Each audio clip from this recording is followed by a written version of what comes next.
Presiden minta ke Gerindra gimana? Kita siap. Semua yang diperintah Presiden kita siap. Kita tegak lurus Presiden. Kalau ke PSI belum pasti.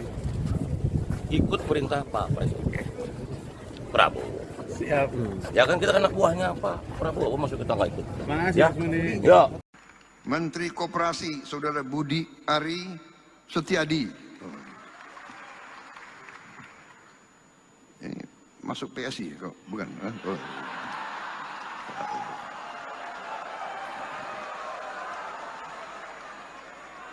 PSI atau Gerindra kok?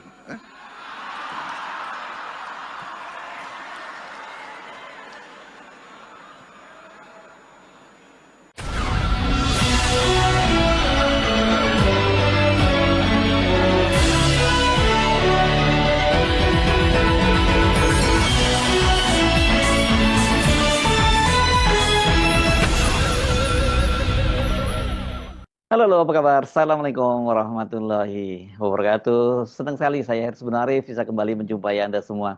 Kabar yang mengejutkan datang dari Menteri Koperasi Budi Ari Setiadi. Ini loyalis terbesar dan terkuat dari Joko Widodo ya, karena dia adalah Ketua Umum Projo, Pro Jokowi. Setelah menghadap Presiden Prabowo di Istana Presiden hari Rabu kemarin, tanggal 6 Agustus 2025, dia menyatakan posisinya tegak lurus kepada Presiden Prabowo. Nggak kaget kalau seorang menteri ya memang harus tegak lurus kepada Presiden Prabowo. Tapi yang cukup mengejutkan adalah pernyataan berikutnya. Ini anak kalimatnya yang dia menyatakan bila diperintahkan oleh Presiden Prabowo masuk Gerindra, dia menyatakan siap. Apa ini maksudnya ya? Pernyataan Budi Ari ini tentu saja sangat mengejutkan, apalagi kalau kita lihat ditempatkan pada konteks atau situasi yang terjadi belakangan ini berkaitan dengan spekulasi hubungan antara Presiden Prabowo Subianto dengan mantan Presiden Joko Widodo pasca keputusannya memberikan abolisi dan amnesti kepada mantan Menteri Perdagangan Thomas Lembong dan Sekjen PDIP Hasto Kristianto. Sekjen kemarin ya, ini sebelum struktur baru dari DPP PDIP yang baru saja berkongres dan memilih Ibu Megawati sebagai ketua umumnya. Sementara Budi Ari ini kan kita harus lihat, itu nggak bisa lihat hanya Budi Ari hanya sebagai pribadi, sebagai menteri, tapi dia harus dilihat sebagai ketua umum Projo. Ya, seperti saya sebut, salah satu ormas, relawan, pendukung yang selama ini menjadi backbone, tulang punggung utama dukungannya kepada Joko Widodo. Namun dengan pernyataan tadi kan kemudian kita menjadi jadi bertanya-tanya. Bagaimana kelanjutan hubungan Projo dengan Joko Widodo yang memang sekarang ini kelihatannya menggantung kan. Semula kan Projo itu digadang-gadang akan bermetamorfosa menjadi partai politik.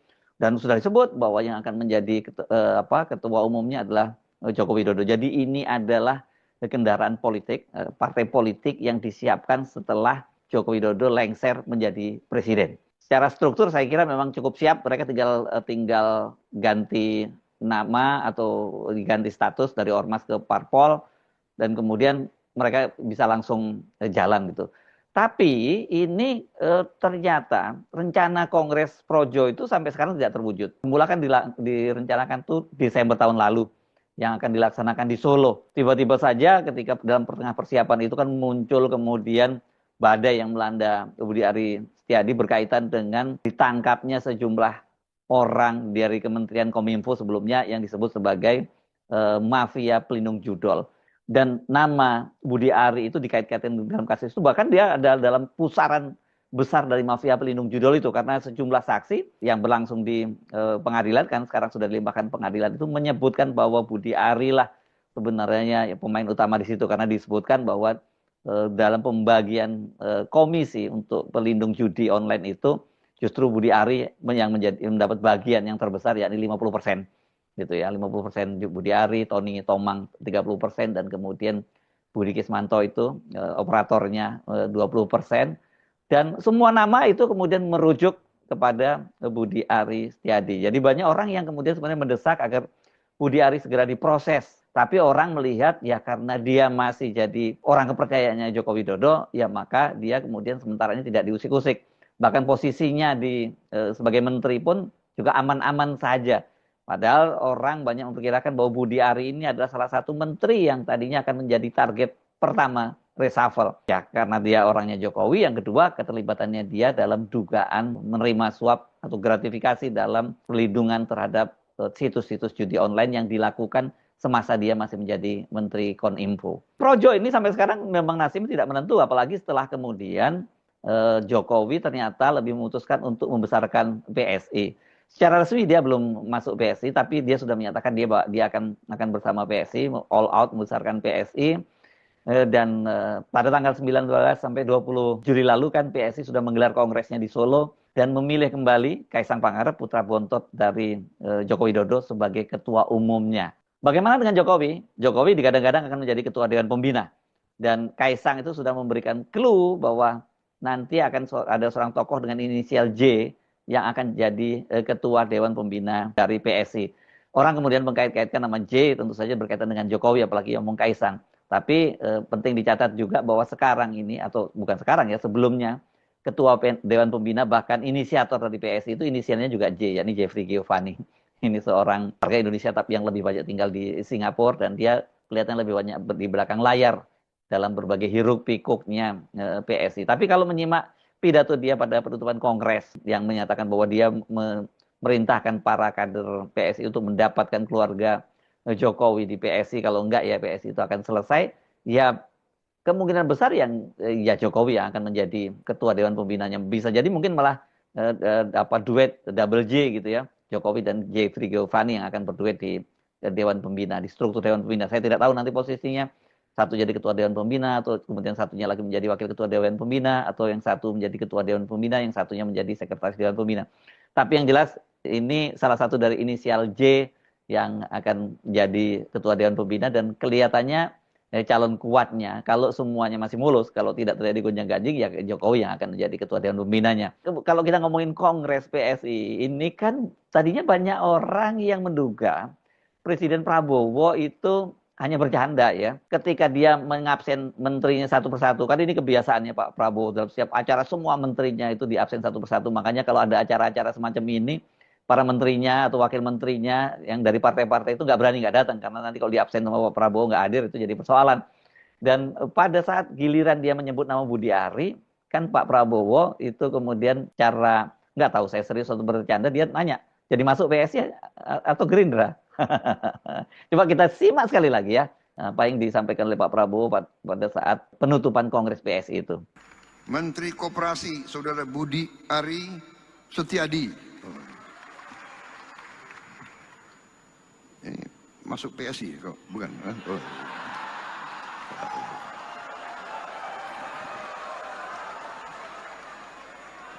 PSI itu Gerindra kok.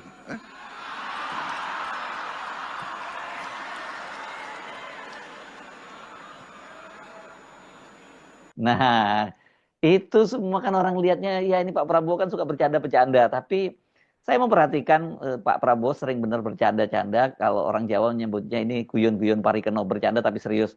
Terutama dalam soal bahlil ya, sering banget sekali kan dijadiin bahan bercandaan, termasuk sekolahnya yang nggak ada di Google Map itu, dan kemudian nggak bisa bahasa Inggris kok bisa jadi menteri investasi ya waktu itu. Kelihatannya juga seperti itu yang dilakukan sekali ini, humor pencandaannya kepada Budi Ari. Nah, sampai kemudian kemarin tuh nggak ada angin, nggak ada hujan, kok tiba-tiba saja Budi Ari mengaku kepada wartawan bahwa dia siap masuk, dia menyatakan tegak lurus kepada Pak Prabowo dan siap masuk Gerindra bila diperintahkan oleh Presiden Prabowo Subianto. Pertanyaannya sekali lagi, apakah Budi Ari bicara atas nama pribadi atau atas nama sebagai Ketua Umum Projo? Dua-duanya itu bila benar, dan saya kira benar karena dia sudah menyatakan itu kepada media, apalagi kalau kemudian Budi Ari bersama Projo gabung ke Gerindra, implikasinya ini sangat besar bagi Jokowi yang sedang berjuang untuk membangun kekuatan politik kembali sebagai persiapan untuk Pilpres 2029. Apalagi sekarang dia tidak menjabat sebagai presiden. Secara personal Budi Ari kan. Halo teman-teman, berjumpa bersama saya di Politik Dangi. Teman-teman, ini menarik untuk kita bahas ya. Kenapa? Kalau kita lihat Kongres PSI beberapa waktu lalu, dan di sana ada sambutan dari Presiden Prabowo Subianto. Dan dalam sambutannya, Prabowo itu mengabsen satu persatu menteri yang hadir, teman-teman. Salah satunya adalah Budi Ari ya. Budi Ari ini adalah Ketua Umum Projo Jokowi, dan juga Menteri Koperasi ya.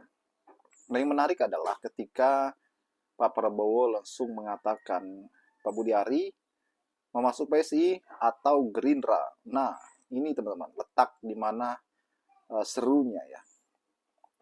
Kita tahu bahwa Budi Ari ini memang orang yang tegak lurus dengan Jokowi ya, waktu Pak Jokowi menjadi presiden, ketua Projo. Nah, yang menggegerkan adalah pernyataan Budi Ari yang mengatakan bahwa dia akan tegak lurus terhadap Prabowo Subianto. Jika Prabowo menginginkannya masuk ke Gerindra, dia akan siap. Artinya bahwa Pak Jokowi ini akan ditinggalkan oleh Projo. Ya, akan ditinggalkan oleh pendukung setianya Budi Ari yang siap ya kapanpun dan dimanapun untuk membela Jokowi, teman-teman. Ini menarik ya, karena kekuatan Jokowi sudah melemah ya, karena bukan lagi menjadi presiden yang aktif ya. Di sanalah dimana mereka para pendukungnya mulai sepertinya ragu ya, karena mereka menyelamatkan diri mereka masing-masing ya, apalagi Prabowo saat ini adalah presiden yang aktif dan mereka ya menyelamatkan diri, menyelamatkan jabatan mereka masing-masing, termasuk ya Budi Ari, teman-teman. Dan kalau kita melihat bagaimana Budi Ari ya dalam setiap kasus judul kemarin itu terselamatkan terus ya, ya itu mungkin saja ya karena Prabowo Subianto yang bekerja sama kali ya, atau melindungi dari kekuatan-kekuatan besar tuh. Dan inilah yang menjadi perbincangan hangat ya. Apalagi PSI, Budi Ari tidak masuk PSI ya, padahal PSI adalah partainya Joko Widodo juga, teman-teman. Partai anaknya Pak Jokowi. Dan ini menarik ya. Artinya bahwa Projo ini akan bubar nanti atau ketuanya diganti ya ketika Budi Ari masuk Gerindra. Ini seru, teman-teman. Artinya backingan kekuatan relawan ya yang selama 10 tahun ini kuat ya pasti akan semakin lemah. Bagaimana menurut kalian? Kita diskusi di kolom komentar. Sampai jumpa lagi, teman-teman. Salam.